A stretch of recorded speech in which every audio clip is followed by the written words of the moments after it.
Yaxşı, bizim mövzumuz davam edir. Bizim mövzumuz davam edir və biz davam olaraq Allahdan danışırıq və Allahın işləri barəsində danışırıq və ən gözəl mənbə haradan biz Allahı tanıya bilərik və Allahın işləri barəsində öyrənə bilərik, müqəddəs kitabdır.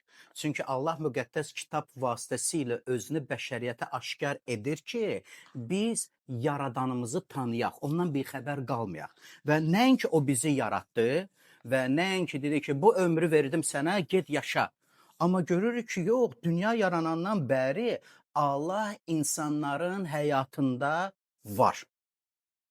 Bütün insanların həyatında var? Bəli, bütün insanların həyatında var. Hətta onu inkar edənlərin həyatında da var. Hətta onu yoxdur deyərək, mən ateistəm adlanan insanların da həyatında var. Çünki o yaradan Allahdır. Lakin onu sevənlərə o özünü aşkar edir. Onu sevənlərə öz vədlərini aşkar edir. Onu sevənlərə özünü aşkar edir ki, sevənlər ona güvənməyi bacarsınlar. Sevənlər ona arxalanmağı öyrənsinlər. Sevənlər onunla ömür yaşayıb həyatdan kam almağı bacarsınlar. Allah bunu onu sevənlər üçün edir. Keçən həftə mən Billy Graham'in bir qısa vəzinə qulaq asdım. O çox maraqlı bir sözdədir, çox qısa idi. O belə deyir, müqəddəs kitaba bilirsiniz nəyə görə müqəddəs kitab adlandırırlar? O deyir, çünki Allah müqəddəs kitab vasitəsilə hər həqiqətə yol göstərir. Allah müqəddəs kitabda yalan danışmır, yalandan vədlər vermir. Onun vədləri doğrudur. Ona görə müqəddəs kitaba müqəddəs deyilir. O deyir ki, müqəddəs kitabda Allah heç bir insanın günahına bəraət vermir, günahı gizlətmir. Ona aid olan insanların güclü və zəif tərəflərini göstərir. Ona görə müqəddəs kitaba müqəddəs deyilir. Allah tərəfkeşlik edən Allah deyil. Burada necə maraqlıdır. Və biz müqəddəs kitab vasitəsilə Allahın işləri barəsində öyrənirik. Əgər xatırlayırsınızsa, keçən həftə mən sizə səmavi padşahlıq barəsində bölüşürdüm. Allahın padşahlığı barəsində bölüşürdüm və bu həftədə o mövzunu davam eləmək istəyirəm və həmin o mövzu barəsində danışanda bizi Allah öz səltənətinə daxil etdi. Biz Allaha məxsus olduq. Allahın özünkiləri, onun xalqı özü üçün, bizim üçün deyil, özü üçün satın alan xalqına çevrildik. Biz ona məxsusuq.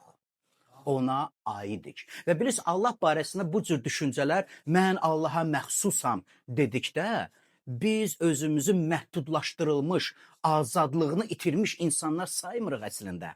Biz Allaha məxsusuz deyəndə bununla fəxr edirik ki, biz aid olduğumuz şəxsi tanıyırıq. O külli ixtiyar olan Allahdır.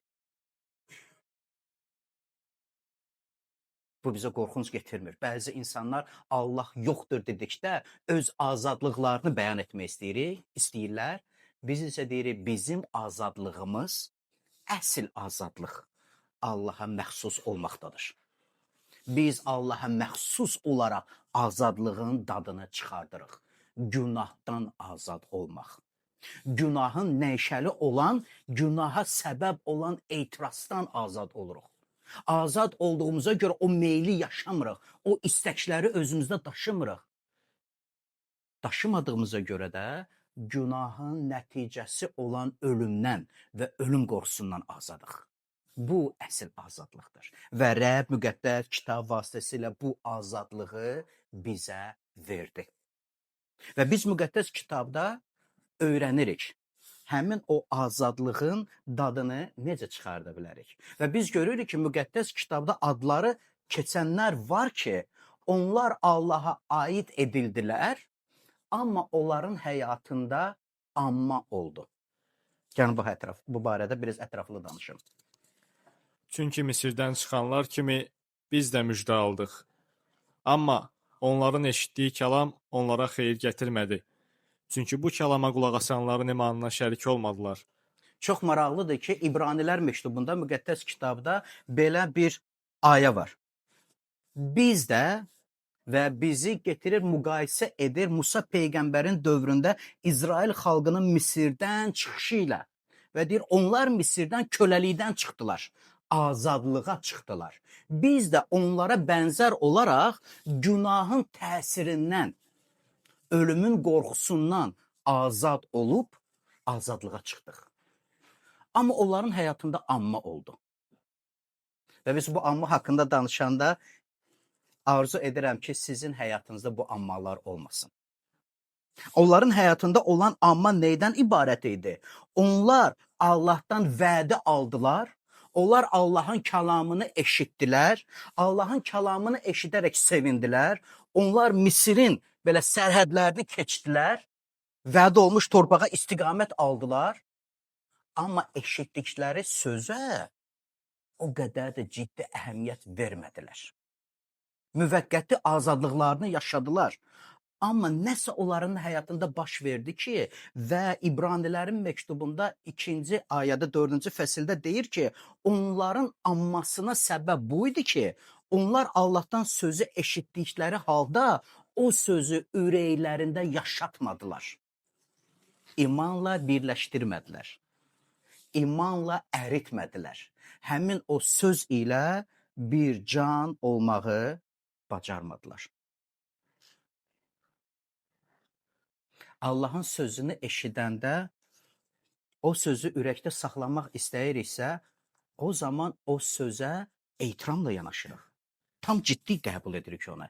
Tam ciddi qəbul edirik o sözləri. Allahın sözü qarşısında itayət edirik. Yəni Allahın sözünə təslim oluruq və bu təslimiyyəti biz dualarımızda belə səsləndiririk. Mənim deyil, sənin iradən olsun. O nə qədər insan öz azad iradəsinə görə vuruşmağa hazırdır. Öz hikkəsini, öz istədiyini, tərsliyini göstərir ki, mən deyən olmalıdır. Məsih isə iman edənlər biz isə o azad iradəni Allaha qaytarırıq.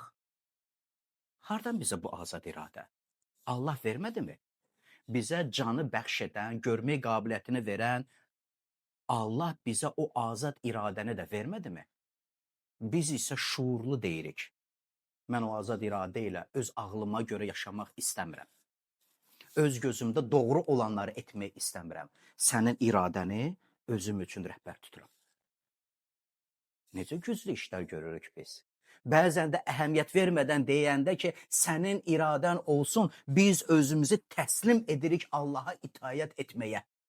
Təslim edirik özümüzü. Biz istəyirik sənin sözün mənim həyatımda keçərli olsun, nəinki öz ağlımda doğru bildiyim işlər. Olur sizdə elə şeylər? Öz ağlında doğru bildiyin bir iş var, Allahın sözü isə tam başqasını deyir. Allahın sözü isə bizi həlimlərin yolu ilə getməyə çağırır. Biz rəğbət bəsləyirik adları müqəddəs kitaba düşmüş peyğəmbərlərin və salihləri. Onlara rəğbət bəslədiyimiz halda onların imanını da təqlid etməyə öyrənməliyik. Onların Allahla qurduqları münasibətdən öyrənməliyik ki, biz də o tərz ilə Allaha yaxınlaşaq. Ehtiram ilə, itayət ilə, sevinc ilə, sədaqət ilə Allah qarşısında ömür yaşayan insanlar olaq. İbrani xalqı bunu etməyə bacarmadılar. Və biz oxumuşuq, müqəddəs kitabda o var. Əgər oxumamısınızsa, müqəddəs kitabda çıxış kitabını oxuyun. Onlar Allahın sözünə ehtiramla yanaşmadıqlarına görə, o sözü ürəklərində yaşatmadıqlarına görə deyingən oldular. Mən deyərdim ki, deyingən olmadılar, deyinməyə səbəb axtardılar. Hər bir vəziyyətdə onlar deyinməyə səbəb axtarırdılar. Nə olsa naxoş idi onlara, nə olsa naxoş idi. Allah onlara qarşı səxavətli, xeyirxah, lütf göstərən, onlar isə Allahın yaxşılıqlarını tez unudan oldular. Bəlkə ibrət götürək və tam əksinə edək. Bəlkə Allahın bizim həyatımızda etdiyi yaxşılıqları özümüz üçün qeyd edək. Silinməyən qələm ilə yazaq. Allah mənim üçün yaxşıdır. Onlar Allahın sözünü ürəklərində yaşatmadıqlarına görə onlar dəyər verməyi bacarmadılar. Allahın onlara bəxş etdiyi azadlığa dəyər verməyi bacarmadılar. Onlar kölə idilər, azad oldular, amma dəyərsiz saydılar bunu. Onlar Allahın sözünü ürəklərində yaşada bilmədiklərinə görə hər üzləşdiyi çətinlik onlar üçün qorxulu bir iş kimi görsənirdi. Qorxurdular. Qorxanlar təkcə uşaqlar və zəif qadınlar deyildi. Güclü ərlər də qorxurdu. Bilirsiniz o qorxu nədən yaranırdı? Allaha etibarsızlıqdan. Allaha güvənən insan isə o gənc aslan kimidir. Qorxmur. O qorxmur. Qartal kimi qanad açır və uçur. Müqəddəs kitab belə bənzətmələr verir bizə. Allaha güvən, Allaha etibar et, Allahın yaxşı işlərini öz həyatında tanımağı bacar.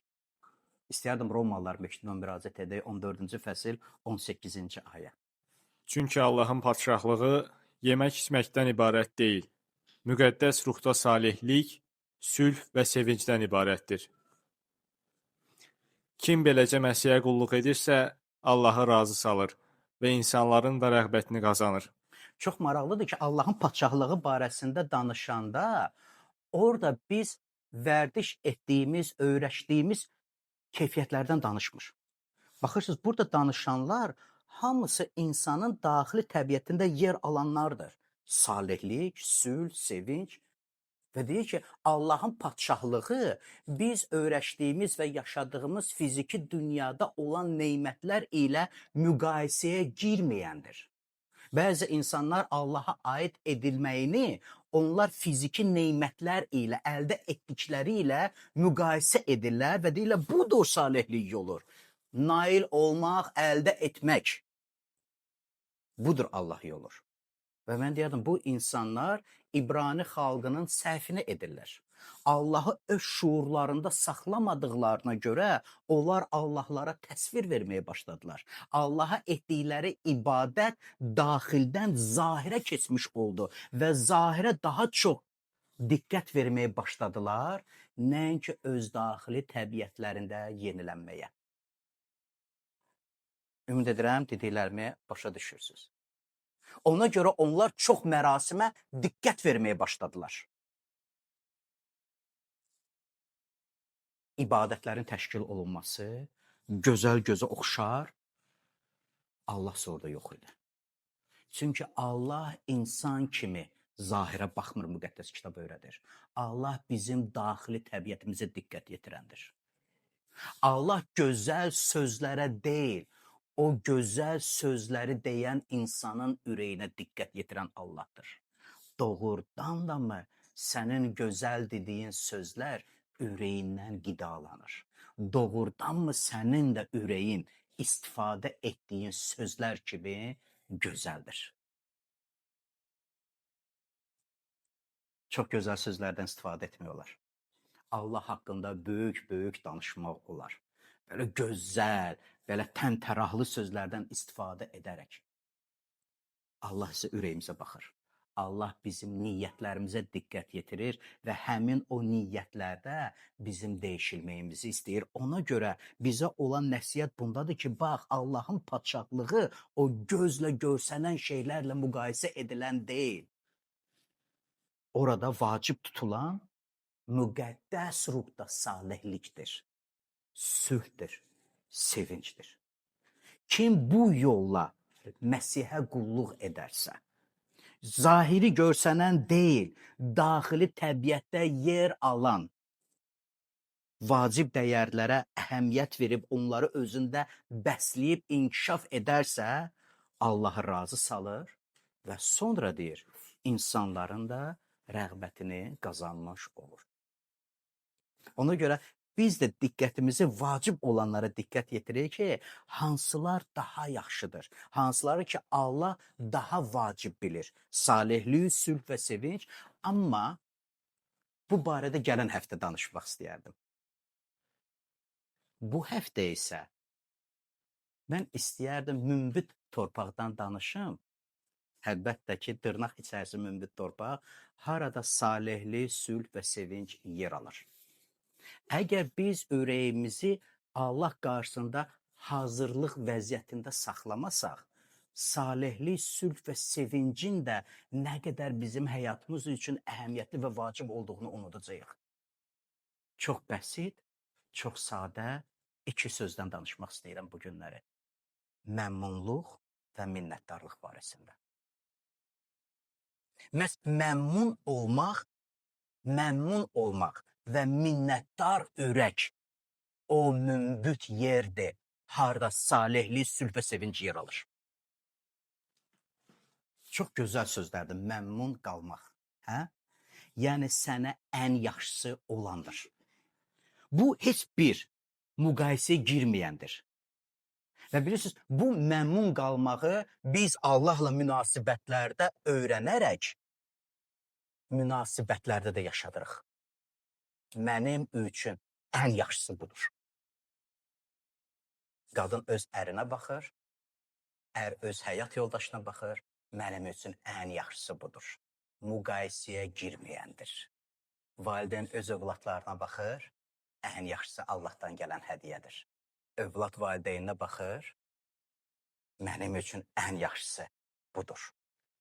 Özümüzü Allaha aid etdikdə mənim üçün ən yaxşısı budur və heç bir müqayisəyə girməyəndir. Razıyam, razı qalıram, xoşbəxtəm və məhz bu razı qalmaq və bu xoşbəxtliyi yaşamaq bizə dinclik getirir. Ürəyimizdə sülhün yer almasına səbəb olur. Əgər insan narazıdırsa, hansı sülhdən və dinclikdən danışmaq olar onunla? Və biz bunu görürük müqəddəs kitabda ki, bəzi insanlar hətta Allahdan narazı qaldılar. Allahdan narazı qaldılar. Niyə? Onların istədiyi kimi olmadı. Allahın istədiyi kimi oldu. Və çox maraqlıdır ki, biz görürük, Allahın istədiyi insan istədiyindən daha üstün və yaxşıdır. Sadəcə biz tərsliyə öyrəşmişik. Biz inadkarıq. Biz istəyirik ki, biz dediyimiz kimi olsun. Hətta külli ixtiyar olan Allaha ibadət etdiyimiz halda da istəyirik ki, mən deyən olsun. Yox. Biz bu səhvi təkrarlamayacağıq, amin? Biz bu səhvə yol verməyəcəyik. Çünki biz bilirik ki, onun iradəsi bizim arzu istəklərimizdən qat-qat yaxşıdır. Biz bilirik ki, bizim istədiyimiz və təslim elədiyimiz müvəqqəti bir şeydir. Nail olmaq istəyirik və bir müddətdən sonra onu unuduruq. O bilirsiniz nəyə bənzəyir? O yeni iPhone-un reklamı çıxanda cəmaət kreditə girməyə hazırdır. Yox? Cəmaət kreditə girir. 7.000, 8.000 bir telefona görə deyir. Və sonra bilirsiniz nə olur? Adiləşir. Adiləşir. Evdə yaddan çıxardır, iş yerində yaddan çıxardır, əlindən düşür. Uyda bir müddət bundan qabaq böyük növbədə dayandın. O telefonu əldə eləyəsən, hə? Bir müddət bundan əvvəl böyük məbləğlərdə pullar ödəyirdin ki, o sənin olsun. Müvəqqəti şeylərə görə deyil. Gəlin buna görə təsdiq eləməyək. Yarışmaya girməyək. Allahın iradəsini qəbul edən olar. Və bilirsiniz, məmnunluq o sadəcə çarəsiz qaldım, pasiv bir vəziyyətdə verdiyin bir qərar deyil. Bu sənin imanla dolu Allaha etibarındır. Fikrim aydındır. İndi nə edeyim də Allahdan düşən mənə paydır. Razılaşmalıyam, qatlaşmalıyam. Bu mənim aqibətimdir. Və bilirsiniz, belə münasibət, bilirsiniz nə qədər daxilən çatlar qoyur ürəyimizdə? Sonra isə deyinməyə səbəb axtaracağıq. Səbəbsə maşallah o qədərdir ki, deyinmək üçün. Şikayət eləmək üçün o qədər səbəb var ki. Amma biz desək ki, bu Allahdan mənə verilən hədiyyədir. Mənim payımdır. Onun qədrini biləcəm, ona dəyər verəcəm. Məmnunam, razıyam, Ondan artığını istəmirəm. Bu mənim üçün kifayətdir. Mən deyirəm, Allahla münasibətdə bir çox insanlar bunu yaşaya bilmirlər. İnsanlarla necə yaşayacaqlar? Biz öyrənirik, biz Allaha ibadət etdiyimiz halda biz öyrənirik məmnun qalmağı. Məmnun qalmağı öyrəşirik həyatımızda üzləşdiyimiz hər bir şeyin Allahın nəzarəti altında olduğunu qəbul etməklə. Allah mənim həyatımı nəzarəti altında saxlayır və mənim üzləşdiyim təsadüf deyil. Birdən-birə oldu deyil. Allah mənim həyatımın qayğısına qalandır. Bəlkə indi çətindir. Bəlkə istəmirəm belə olsun. Amma Allah o yollarla məni aparır. Məni öyrətmək üçün. Öz qayğısını və sevgisini fürsət olaraq mənə göstərmək üçün bu yoldan aparır. Qəbul edirəm. Baxın, bu düşüncəni əgər qəbul etsəniz, sizin həyata münasibətiniz tamamilə dəyişiləcək. Yağış yağanda ayaqların gezməyə hazır olacaqsınız. Çünki yağışın xoşbəxtliyini yaşayacaqsınız. Mən deyirəm, uşaqlar ən əla nümunədir, yox? Uşaqlara sevinməyə bir səbəb yoxdur. Bir konfet verirsən, sevinir. Bizə isə bir korobka konfet versələr də sevinmirik. Ya mən başqa konfet xoşlayıram. İçindəki başqa olsun. Yox? Hədiyyə verəndə hədiyyəni nəyə bükülüb onu diqqət yetiririk. Uşaqlarsa yağış yağanda atırlar özlərini bayıra. Yox? Qar yağanda atırlar özlərini bayıra. Biz isə qayğı yükü ilə o qədər özümüzü yükləyirik ki, həyatdan kam almağı unutmuşuq. Yemək yeyirik, dadını çıxarda bilmirik. Razı qalaq. Bugün üzləşdiyin vəziyyət qoy sənin üçün kifayət olsun. Niyə mən kifayətlənirəm? Məgər bundan daha yaxşı həyata nail ola bilərəm? Əlbəttə ola bilərsən. Amma əgər indiki vəziyyətinin Allahdan olduğunu Allahdan gəldiyini qəbul etməsən, üzrə fikrim söz qarışdı birdən. Əgər indiki vəziyyətinin Allahdan gəldiyini qəbul etməsən, sənin vəziyyətin dəyişilsə də, yaxşı sözlər istifadə edir. Upgrade olsa da sənin həyatın, gənclərdən bu sözü eşidirəm, onun dadını çıxarda bilməyəcəksən. Yenə də narazı qalacaqsınız. Yadınıza salın, İsrail xalqı Misirdən çıxdı azad. Azadsız indi. Azadsız, başınızın üzərində durub sizə əmr edən insanlar yoxdur. Onlar sənə istədilər? Acıq. İndi isə sup verirlər Misirdə. Sup istəyirik. Hə? Yaxşı da, doğrudan orada yeməyimiz yaxşı idi. Allah göydən manna verdi. Yedilər, doydular, öyrəşdilər buna, adiləşdi. Haça nə qədər bunu yiyəcək? Ət istəyirik. Yaxşı, bu da sizə ət. Nə qədər toyuq əti yiyəcəyik. Və biz maraqlı mənim üçün nədir? İsrailin o münasibətinə fikir verdikdə, onlar Misirdən çıxanda qoyun, keçi, mal-qara ilə çıxdılar. Kesin də. Kesin yiyin də. Artıq varınızdır da. Qoyununuz da var, keçiniz də var, malınız da var. Niyə istifadə etmirsiniz? Deməli, bunları özlərində saxlayırlar və Allaha deyirlər, yenə ver. Bilirsiniz niyə? Əlindəkiləri ilə kifayətlənməyi öyrənmədilər. Onların səhvindən özümüzə nə ibrət götürə bilərik? Əlindəki ilə kifayətlən. Əlindəkinə görə minnətdar olmağı bacar, məmnun olmağı bacar, razı olmağı bacar. Qoy sənin ürəyin razılaşsın. Ürəyin Allah ilə münasibətdə razıyam Allahımdan. Nəinki sözlər olsun, ürəyinin vəziyyəti belə dursun.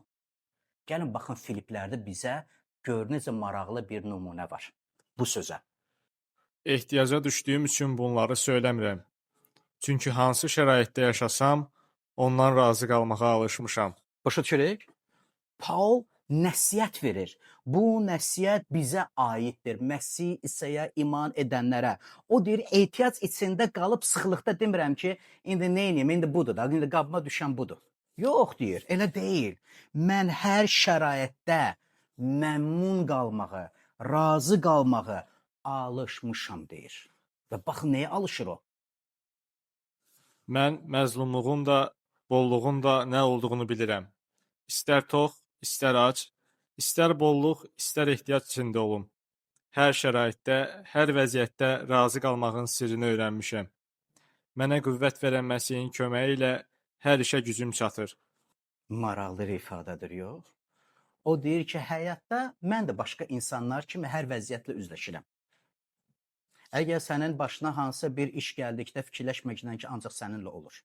Həminin başına bir iş gəlir. Paul deyir ki, mən hər bir vəziyyətdə Allah ilə ömür yaşadıqda razı qalmağın vacibliyini öyrənmişəm. Məmnun qalmağın vacibliyini öyrənmişəm. Bəzən gecə yatanda ac yatıram deyir. Bəzən belə olur. Bəzən isə gözəl süfrə arxasında oturub gözəl nemətləri dadıram. Bəzən gözümdə şirin yuxu olur yatıram. Bəzən narahatlıqdan yuxum qaçır. O deyir, istər bolluq, istər ehtiyac içində. Hər şəraitdə, hər vəziyyətdə. Nəyə öyrənmişəm? Allahımdan razı qalmağa. Niyə bunları Allaha aid edir? Bəlkə bunu yazan, bəlkə sən fərasətsiz idin. Bəlkə tənbəl idin, bacarıqsız idin. Yox, çalışqan, zəhmətkeş, həvari Paul bu sözləri yazır. O deyir ki, hər bir vəziyyətimin Allahın nəzarəti altında olduğuna inanıram və bilirəm. Hər şey mənim həyatımda məni sevən və özünə cəlb edən Allahımdandır. Rəbb sizi sevir, bunu unutmayın. Və hər düşdüyünüz vəziyyətdə Allah bir xəbər deyil. Siz onu xəbəri çatdırasınız deyə. Kəş ki Allah mənim vəziyyətimi bilərdi. Əlbəttə bilir. O nəinki o vəziyyətdən xəbərdardır. O vəziyyətin içində səninlə bərabərdir. Niyə səninlə bərabərdir? Səni o vəziyyətdən keçirmək üçün, sənə dəstək olmaq üçün, öz məhəbbətini sənə göstərmək üçün və səni başa salmaq üçün ki, Rəbb sənin üçün yetərlidir. Onun sənə olan məhəbbəti yetərlidir. Əgər biz daxili təbiətimizdə, ruhumuzda, canımızda bunu yaşatsaq, həyata baxışlarımız dəyişiləcək. Həyata baxışlarımız dəyişiləcək. Ona görə o bu sözləri deyir və mən də qırmızı hərflərlə yazdım. Mənə qüvvət verən Məsihin köməyi ilə hər şey gücüm çatır. Üzləşdiyim bu vəziyyətlərdən keçməyi. Ac yatanda deyingən və şikayətçi olmayım. Tox olanda unutqan olmayım. Darlığa düşəndə, ya Rəbb məni tərk etmisən deyərək gileylənməyim. Genişlikdə də Allahımı unutmayım. Öyrəşmişəm deyir mən buna. Və bilirəm ki, Rəbb mənim həyatımda nə edirsə, mənim yaxşılığım üçün edir. Və bilirsiniz, bu fikirlər bizə kömək edir, Allaha tam etibar edib ondan razı qalmağa. Məmnunluq. Məmnunluq. Nə qədər vacibdir? Rəbdən məmnun olun. Rəbdən bunu öyrəndiyimizə görə də biz bunu ətrafımızda olan insanlara o məmnunluğu yaşadırıq. Baxın, Davud Zaburda necə gözəl sözlər deyir. 72-ci Zabur. Göylərdə səndən başqa kimin var? Yer üzündə də səndən başqa heç nə istəmirəm. Cismim və ürəyim taqətdən düşsə belə, daim, ey Allah, qəlbimin qüvvəti nəsibimsən. Deyirəm, Zaburlar biri-birindən gözəldir. Ya? Allahın sözü biri-birindən gözəldir və hansına müraciət edirsənsə, adamın belə ürəyini açır, insana belə rahatlıq getirir. Davudun sözlərinə baxın, göylərdə səndən başqa kimin var? Heç kimin, ancaq sən. Yer üzündə səndən başqa heç nə istəmirəm. Maraqlıdır, yox? Bəzi insanlar bütün həyatını sərf edirlər öz arzularına nail olmaqdan ötürü. Hər şey qurban verməyə hazırdılar. Bəziləri vicdanlarını verirlər, bəziləri namuslarını verirlər. Ağır sözlərdən istifadə edirəm.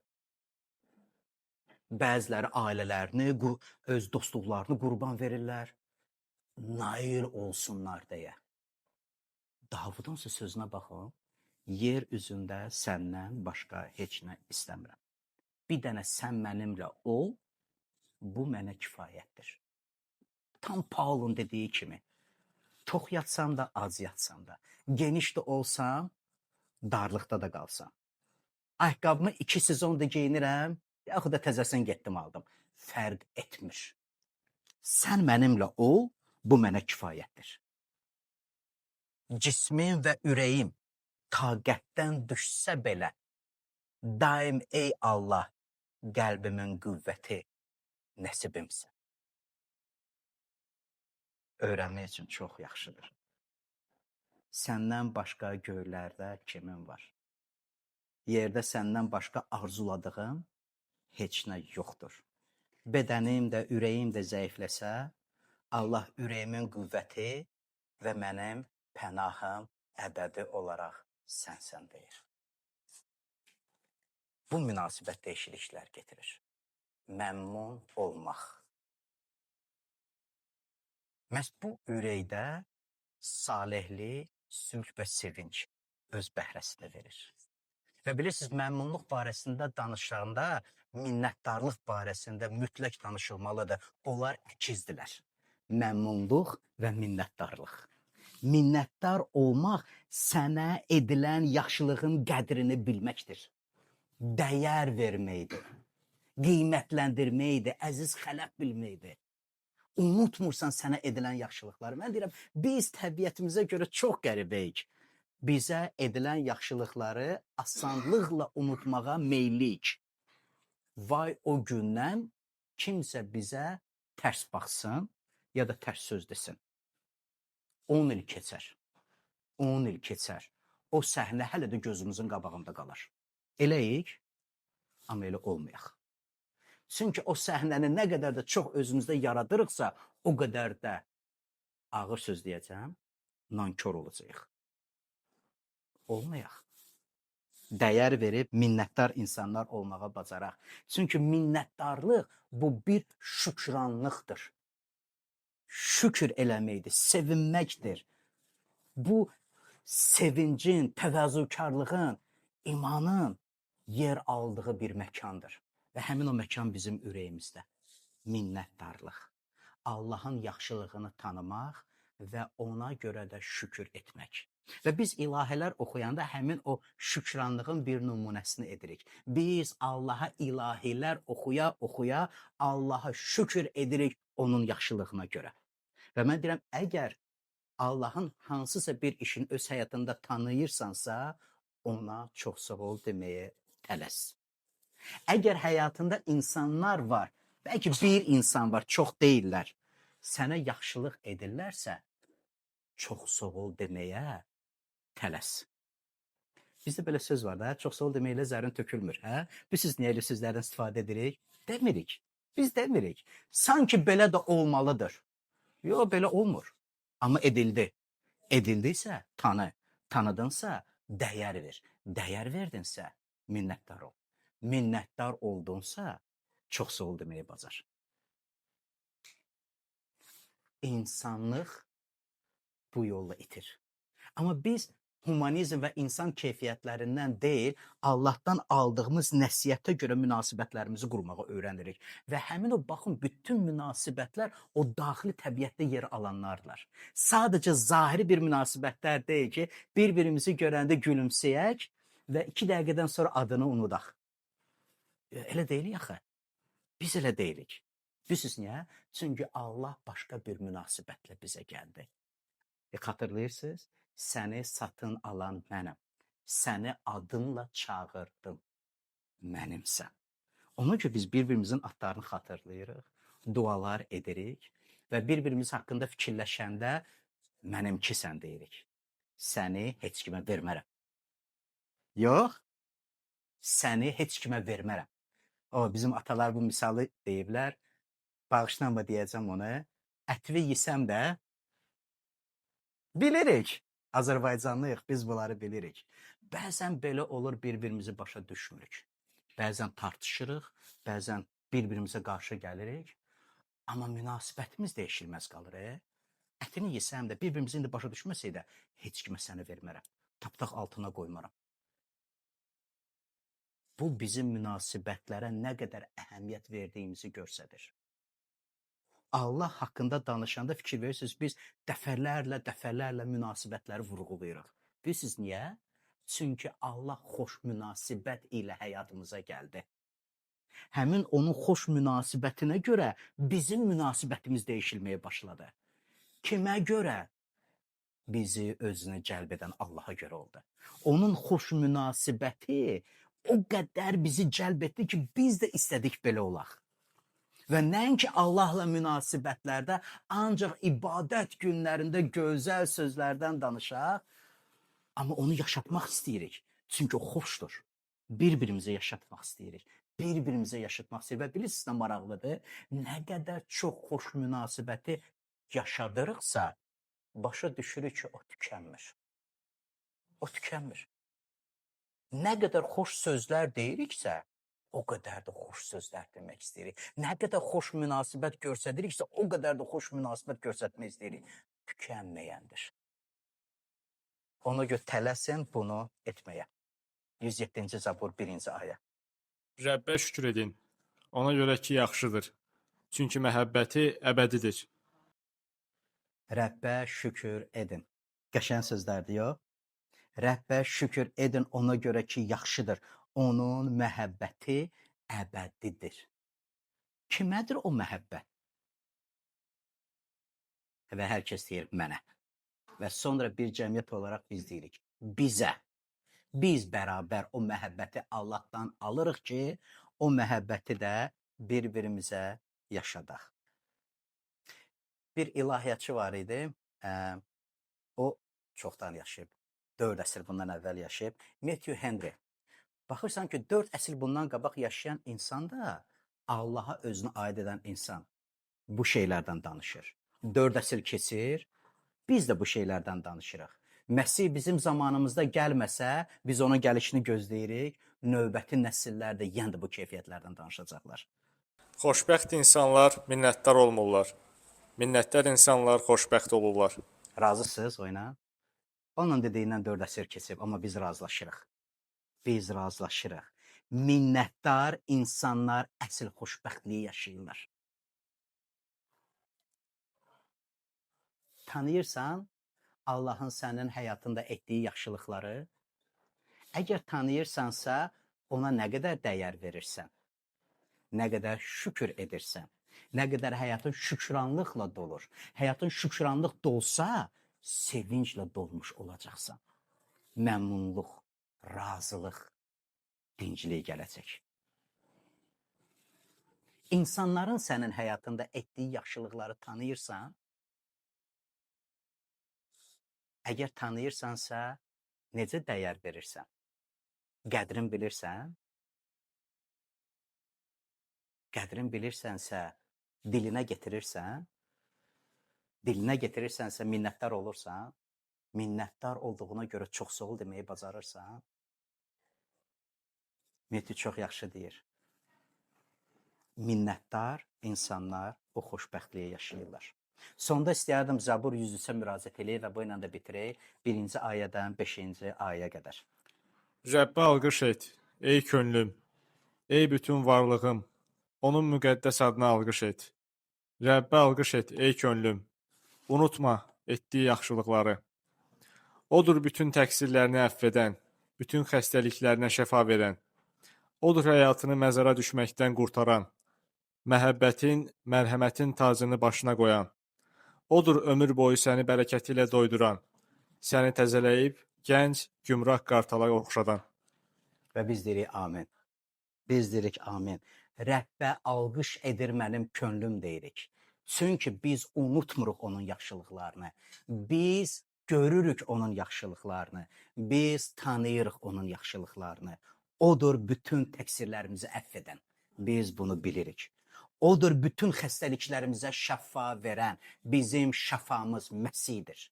Biz onu bilirik və tanıyırıq. Odur həyatımızı məzara düşməkdən qurtaran, bizə əbədi həyatı miras olaraq verən odur. Ona görə biz Məsihdə olub dünyasını dəyişənlər barəsində keçmiş zamanda danışmırıq. Ona görə Məsihdə olub dünyaların dəyişənlər barəsində biz üzülürüksə, matəm tutmuruq. Bilirsiniz niyə? Çünki bilirik. Onlar Allahın padşahlığındadılar. Onlar Allahın padşahlığındadır. Biz bunu bilirik. Məhəbbətin, mərhəmətin tacını başıma qoydum. Maraqlı sözlər deyir. O sözləri bizə ünvanlayır. Allah sənin başına məhəbbəti və mərhəmət tacını qoyub. Odur ömrü boyu səni bərəkəti ilə dolduran. Təmin edənimiz odur. Səni təzəliyir, gənc gümrah qartallara bənzəyir. Onlarsa qanad açıb, həz alırlar küləkdən. Bu günə demək istədiyim bu qədər idi. Qoy Rəbb xeyir dua versin və qoy bu sözlər doğrudan da ürəyimizə o dəyişikliklər getirsin. Allahla münasibətdə hər vəziyyəti qəbul etməyə, başa düşməyə, anlamağa hər şey Allah öz nəzarəti altında saxlayır. Ona görə minnətdaram Allahımdan. Məmnunam. Rəbb mənə yetərlidir.